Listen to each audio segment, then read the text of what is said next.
بسم اللہ الرحمن الرحیم۔ السلام علیکم ناظرین، حضرت لوط علیہ السلام ایک نبی کا نام ہے جو حضرت ابراہیم علیہ السلام کے بھتیجے تھے، جن کو اللہ تعالیٰ نے شہر سندوم کے لوگوں کی طرف ہدایت دے کر بھیجا تھا۔ سندوم کا مطلب ہے الٹ پلٹ ہو جانے والا شہر۔ حضرت لوط علیہ السلام کی قوم لوط کہلائی، جو کہ ایک نافرمان، بد فعل اور سرکش قوم تھی۔ جب حضرت لوط علیہ السلام اللہ تعالیٰ کی طرف سے اس قوم کی طرف بھیجے گئے تو انہوں نے دیکھا کہ یہ قوم پستی و ذلت میں اس قدر گھر چکی تھی جس کا اندازہ لگانا مشکل تھا۔ گزشتہ قوموں کے گناہوں سمیت یہ ایک ایسے گناہ میں مبتلا تھے جو پہلے کی کسی بدبخت قوم نے ابھی تک نہیں سوچا ہوگا۔ ان کے اس گناہ کا نام ان کی طرف منسوب کر کے اس عمل کا نام لواطت پڑ گیا، جس کو چھپانے کی بجائے وہ علل اعلان اس کو اپنانے میں فخر محسوس کرنے لگے تھے۔ اس کے ساتھ ساتھ یہ خلق خدا کو ستانے کے نت نئے طریقے تلاش کرتے رہتے تھے۔ اس قوم نے نہ صرف اپنے پیغمبر کو جھٹلایا بلکہ ایسے گناہ ایجاد کیے جو ان سے پہلے تاریخ میں موجود ہی نہیں تھے۔ اس قوم نے ہم جنس پرستی کو اپنا رکھا تھا اور اس غیر فطری عمل سے لذت کشید کرتے تھے۔ رفتہ رفتہ وہ اپنی اس برائی میں اس قدر مدہوش ہوتے گئے کہ بالآخر عذاب الہی نے انہیں جھنجھوڑ ڈالا۔ اردن میں ایک جگہ بحر میت یا بحر لوط کے نام سے موسوم ہے، جس کے بارے میں روایات میں آتا ہے کہ یہ پہلے زمین کا ایک خشک ٹکڑا تھا، لیکن جب قوم لوط پر پے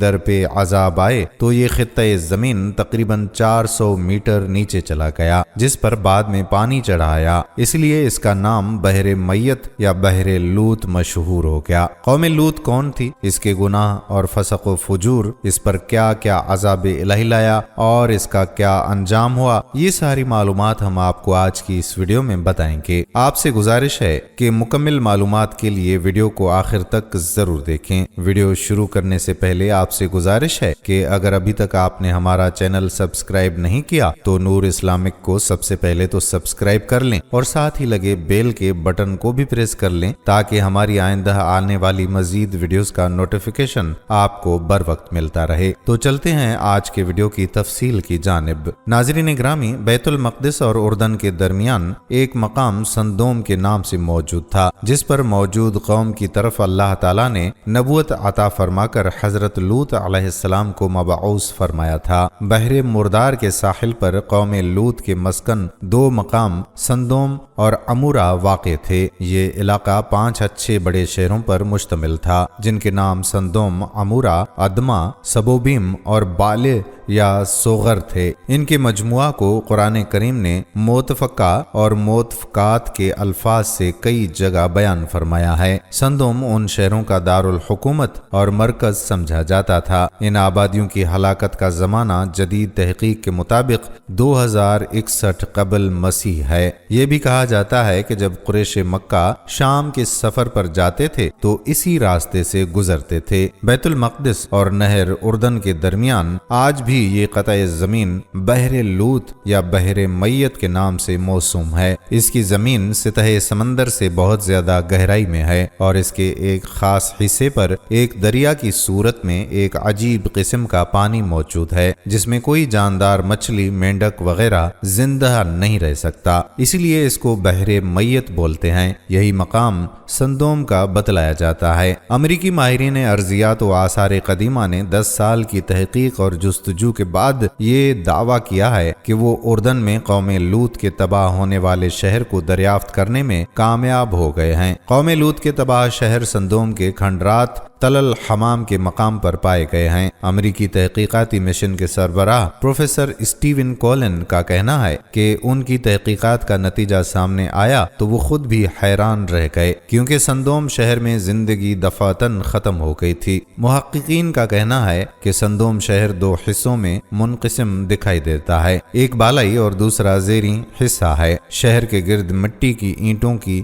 10 میٹر اونچی اور 5.2 میٹر چوڑی دیوار بھی دریافت ہوئی ہے۔ شہر کے دروازوں کی باقیات بھی ملی ہیں۔ ایسے لگتا ہے کہ جب یہ شہر تباہ ہوا تو اس وقت بھی لوگ روزمرہ کے معمولات میں مشغول تھے، مگر زندگی اچانک ہی ختم ہو گئی تھی۔ رہائش کے لیے بنائے گئے مکانات کے لیے مٹی کی اینٹیں استعمال کی گئی ہیں۔ بحر مردار یعنی ڈیڈ سی کے جنوب اور مشرق میں جو علاقہ آج انتہائی ویران اور سنسان حالت میں پڑا ہوا ہے، اس میں بکثرت پرانی بستیوں کے کھنڈروں کی موجودگی پتہ دیتی ہے کہ یہ بھی کسی زمانے میں نہایت آباد علاقہ رہا تھا۔ آج وہاں سینکڑوں برباد شدہ قریوں کے آثار ملتے ہیں، حالانکہ یہ علاقہ اب اتنا شاداب نہیں ہے کہ اتنی آبادی کا بوجھ سہار سکے۔ آثار قدیمہ کے ماہرین کا اندازہ ہے کہ اس علاقے کی آبادی و خوشحالی کا دور 1900 قبل مسیح سے لے کر 2400 قبل مسیح تک رہا ہے، اور حضرت ابراہیم علیہ السلام کے متعلق مورخین کا اندازہ ہے کہ وہ 2000 برس قبل مسیح کے لگ بھگ زمانے میں گزرے ہیں۔ اس لحاظ سے آثار کی شہادت اس بات کی تائید کرتی ہے کہ یہ علاقہ حضرت ابراہیم علیہ السلام اور ان کے بھتیجے حضرت لوط علیہ السلام کے عہد میں ہی برباد ہوا ہے۔ ناظرین، اس علاقے کا سب سے زیادہ آباد اور سرسبز و شاداب حصہ وہ تھا جسے بائبل میں سدیم کی وادی کہا گیا ہے، جس کے متعلق بائبل کا بیان ہے کہ وہ اس سے پیشتر خداوند نے سدوم اور عمورہ کو تباہ کیا۔ خداوند کے باغ یعنی عدن اور مصر کے مانند خوب سیراب تھی۔ بحوالہ پیدائش باب 13 آیت نمبر 10۔ ناظرین، موجودہ زمانے کے محققین کی عام رائے یہ بھی ہے کہ وہ وادی اب بحر مردار کے اندر غرق ہے، اور یہ رائے مختلف آثار کی شہادتوں سے قائم کی گئی ہے۔ قدیم زمانہ میں بحیرہ مردار جنوب کی طرف اتنا وسیع نہ تھا جتنا اب ہے۔ شرق اردن کے موجود شہر الکرک کے سامنے مغرب کی جانب اس بحیرے میں جو ایک چھوٹا سا جزیرہ نما الالسان پایا جاتا ہے، قدیم زمانے میں یہی پانی کی آخری سرحد تھی۔ اس کے نیچے کا حصہ جہاں اب پانی پھیل گیا ہے، پہلے ایک سرسبز وادی کی شکل میں آباد تھا، اور یہی وہ وادی سندیم تھی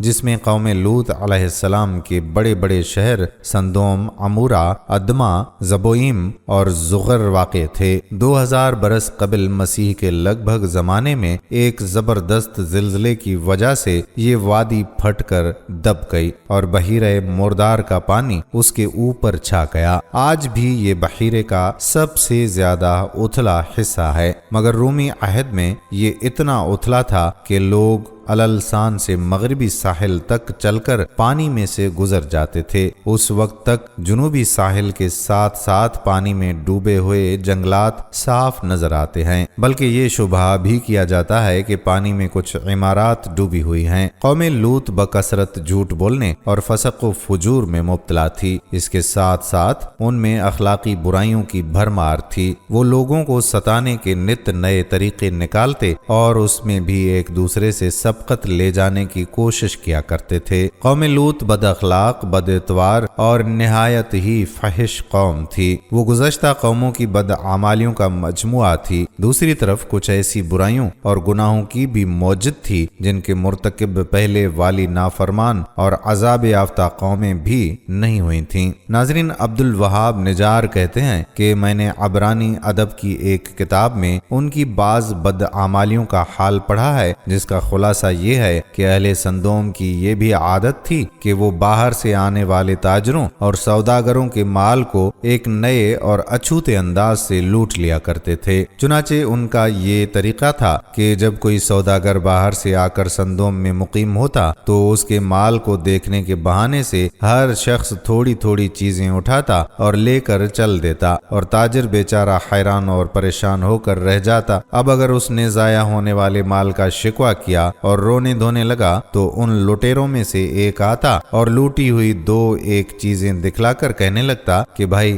میں تو یہ لے گیا تھا اور تمہاری یہ چیز موجود ہے۔ وہ رنجیدہ آواز میں کہتا کہ میں اس کو لے کر کیا کروں گا، جہاں میرا سارا مال لٹ گیا وہاں یہ بھی صحیح، جا تو ہی اپنے پاس رکھ۔ جب یہ معاملہ ختم ہو جاتا تو اب دوسرا آتا اور وہ بھی اسی طرح کوئی معمولی سی چیز دکھا کر وہی کہتا جو پہلے نے کہا تھا، اور سوداگر رنج و غم اور غصے میں اس سے بھی پہلی بات لوٹا کر کہہ دیتا۔ اسی طرح سے سب اس کا مال ہضم کر جاتے اور سوداگر کو لوٹ کھسوٹ کر بھگا دیتے۔ ناظرین، یہ ایک دھوکے کی صورت ہے جو ہر حال میں منع ہے۔ دھوکہ بازوں کے بارے میں اللہ تعالیٰ قرآن پاک میں فرماتا ہے کہ فریب دینا چاہتے ہیں اللہ اور ایمان والوں کو، اور حقیقت میں فریب نہیں دیتے مگر اپنی جانوں کو، اور انہیں شعور نہیں۔ ناظرین، قوم لوط کا یہ عمل کسی کو ناحق ستانے والا تھا۔ وہ کسی کو خوشحال اور پھلتا پھولتا نہیں دیکھ سکتے تھے، اس لیے وہ اپنے سامنے آنے والے تاجر کو اتنا ستاتے اور مجبور کر دیتے کہ وہ اپنا منافع بھول کر نقصان پر روتا پیٹتا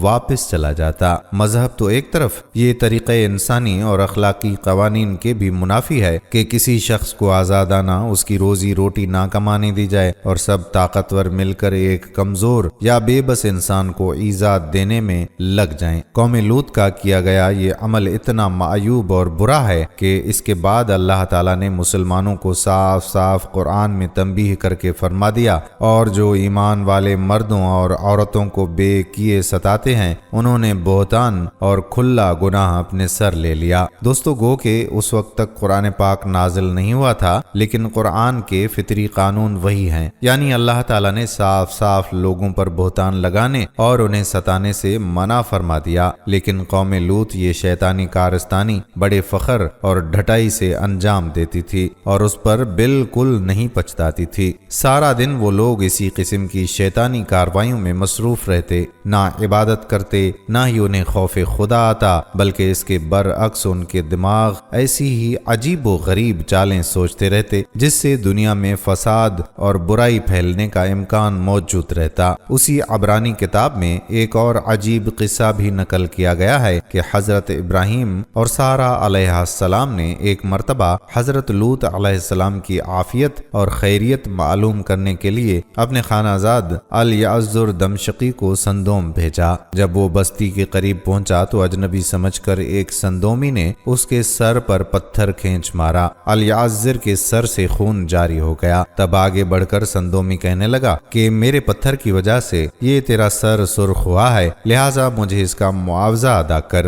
اور اس مطالبے کے لیے کھینچتا ہوا سندوم کی عدالت میں لے گیا۔ حاکم سندوم نے مدعی کا بیان سن کر کہا کہ بے شک الیعزر کو سندومی کے پتھر مارنے کی اجرت دینی چاہیے۔ الیعزر یہ سن کر غصے میں آ گیا اور ایک پتھر اٹھا کر حاکم کے سر پر دے مارا اور کہنے لگا کہ میرے پتھر مارنے کی جو اجرت ہے وہ تو اس سندومی کو دے دینا، اور یہ کہہ کر وہاں سے بھاگ گیا۔ کتنی عجیب اور ماورائے عقل بات ہے کہ کوئی کسی انسان کو تکلیف دے کر، ستا کر اور زخمی کر کے اس سے اس کا ہر جانا بھی وصول کرے، اور وہ حاکم جو منصفی کے عہدے پر فائز بھی ہے وہ اس غیر انسانی رویے کی پشت پناہی کرتے ہوئے بے انصافی پر مبنی فیصلہ کرے تو ایسی قوم پر پھر عذاب الہی ہی آیا کرتا ہے۔ ناظرین، یہ واقعات صحیح ہوں یا غلط، لیکن ان سے یہ روشنی ضرور پڑتی ہے کہ اہل سندوم اس قدر ظالم، فحش، بے حیا، بد اخلاقی اور فسق و فجور میں مبتلا تھے کہ اس زمانے کی قوموں میں ان کی جانب